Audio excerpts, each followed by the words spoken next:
everybody. Do you know how we say hello here in the land of Arabia? Salam alaikum. Salam alaikum, that's And you say wa alaikum salam. So let's try. Salam alaikum. Salam alaikum. No, you say wa alaikum salam. Salam alaikum. Wa alaikum salam. It means peace be upon you, and you're saying, and peace be upon you. Well, thank you for coming to my book talk. Before we get started with the actual book talk, I want to share some special things from the land we live in, Arabia. Okay? We're in the United Arab Emirates, so we're going to give you some of the treats that they have here. Are you ready? Okay. I'm going to serve you some things, and you can come up and grab whatever you would like. There are some dates. They come from the date palm tree. Take one and go back and sit down and try it. Now remember, the dates have a little seed inside. So when you're done with the seed, you can put your seeds in the bowl, okay? I would not recommend swallowing the seeds, or a date palm will grow in your belly. And then I have some date cookies. Everybody, she's not shy about taking a date cookie, is she? Mike, you want a date cookie? You want a date cookie? Take one. You already got one? There's one for you, Emma. Okay. And lastly, we have some Arabic tea. I decided not to give y'all coffee. This is sweet tea, and it's not hot. Usually it's served very, very hot. Emma, do you want to take one to each person? Take one and pass them out. Try not to spill them, and the cup is glass, so be very careful.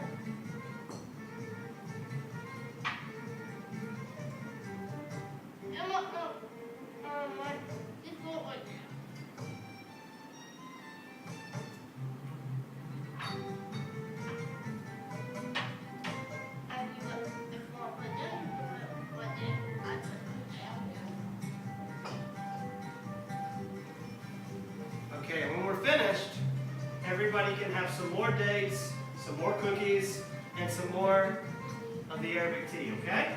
Does that sound good? Very good. Well, let's get started with our book talk, okay, guys? I want to talk to you today about 3 books from Arabia. And these are all books that are based on stories that were told many, many, many years ago. The first book is called The Traveler. The Traveler is by a man named Dennis Johnson Davies, and it was illustrated by Elena Selivanova. She drew all the pictures, okay? It tells the adventures of a traveler and how his kindness almost cost him his life. He did a lot of good things, but every time he would do a good deed, sometimes some bad things would happen to him. I want to read just a little bit of this story, just to let you know kind of what it's about, okay? Have a seat, Emma. We'll have some more refreshments at the end of the book talk, okay? This traveler, by chance, came across a deep pit, a big hole. And he looked inside it, hoping that maybe it contained some water. He was astonished to find that all it contained were several wretched creatures. They had slipped down its steep and slippery sides and fallen into the pit. They were a monkey, a snake, a tiger, and also a man. I would be doing a good deed if I were to rescue this poor man who has fallen among these dangerous animals, the traveler said to himself. Monkeys are not dangerous animals. And the traveler happened to have with him a long rope, so he let it down into the pit, and he called out to the man, "Take hold of it!" But the monkey, being such a nimble animal, was the first to grasp the end of the rope and to climb out to safety. So the traveler let down the rope a second time, only to find that the snake had twirled itself around it and had come out.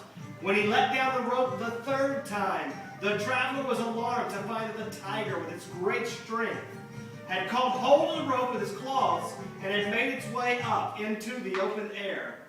The traveler now found himself facing these 3 animals, and and was amazed to find them bowing down in front of him in thanks for the good deed he had done. At the same time they said to him, listen carefully, but do not help the man to come out of the pit, because there is nothing so ungrateful as a man, and especially this one. Well, the traveler being a good guy, what do you think? He's going to let the man out of the hole? He is, but nothing good is going to come from it. This is a great story about sometimes, even when we do good things, we're repaid with unkindness. The second story by the same writer, Mr. Dennis Johnson Davies, is called The Great Warrior Allie. And you see the great picture of the Allie, the warrior, the young boy who's a warrior. He has a sword, and we have a picture of a dragon here. Now, Allie had a father who was a great warrior, a great fighter. And Allie wants to grow up just to be just like his dad. But unfortunately, he was raised by his mother to be a peaceful person, and he doesn't know how to be a soldier. So I want to read you a small part of this book, and hopefully it'll be a book that you also want to read. Allie decided to ask his mother to look for his father's sword and if he could have it. He had never handled a sword before, but he waved it about in the air several times and was delighted at the way the sun's rays were reflected from it. He next bought a jar full of honey and a large bucket which he filled with water. He then spread some of the honey in the courtyard of his house. Immediately, a lot of flies were buzzing around the honey, and some of them got stuck in it. Drawing his sword, Allie killed 100 of them. A further 100 he drowned in the bucket of water, and a third 100 he set free.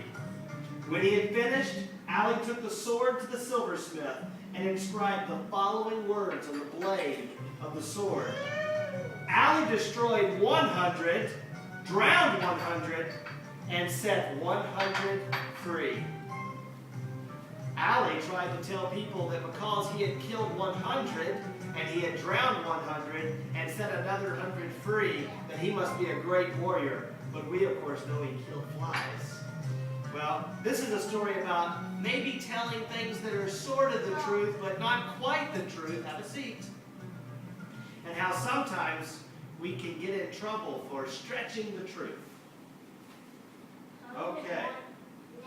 Wait 1 second. We got one more story, and then we'll have some more refreshments and move on. Emma, please have a seat. Thank you for helping me clean up. Have a seat. Thank you very much. One more story, guys. Have a seat. Thank you, Micah. Okay, guys. The third story is a story that comes from Qatar, and it's called The Woodcutter. A woodcutter is a man who chops down trees, like a... In America, we would call him a lumberjack, but here they call him the woodcutter. Well, he was struggling with finding enough wood for his family so he could sell it and feed his family. And one day he went very far to a place he had never been before to look for wood. But it turns out he chopped down a tree that was home to a genie. You know a genie, right? Like in Aladdin? Well, let me read you a small part of this story and see if it's a story you want to one day hear. So the woodcutter decided to go further away from his home in the hope of finding a place where there were more trees. When he came across a large tree, he took hold of his axe and he began to cut into one of its branches. He had struck only a few blows when suddenly a genie appeared with his family. "Why are you breaking down my door?" asked the genie angrily. The woodcutter was so frightened by the genie that he was unable to reply with a single word. "What are you doing with our door?" shouted the genie. "I was doing nothing with any door," replied the woodcutter in a voice trembling with fear. "All I was doing was trying to cut down a branch from this tree so that I can sell the wood and get some money to feed my family." "You must realize," said the genie, "that this is our home, and what you've done just now was to smash our front door.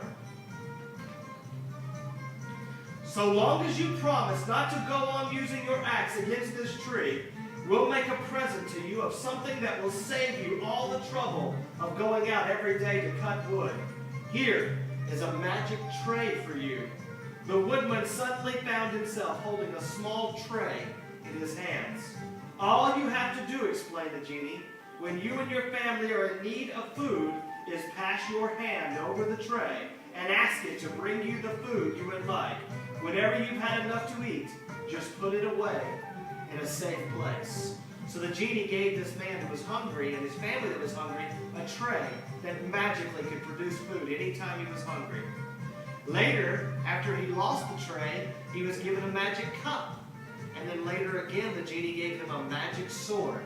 And all of these were stories that help us to remember that we must take care of the things that are given to us, the blessings that are given to us, and we must gracious. When someone gives us a gift, we must take very good care of it.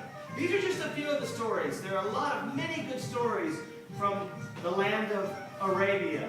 There's so many great stories, and I hope you'll take the time to read a few with me, okay? You want some more refreshments? Let's have some more refreshments.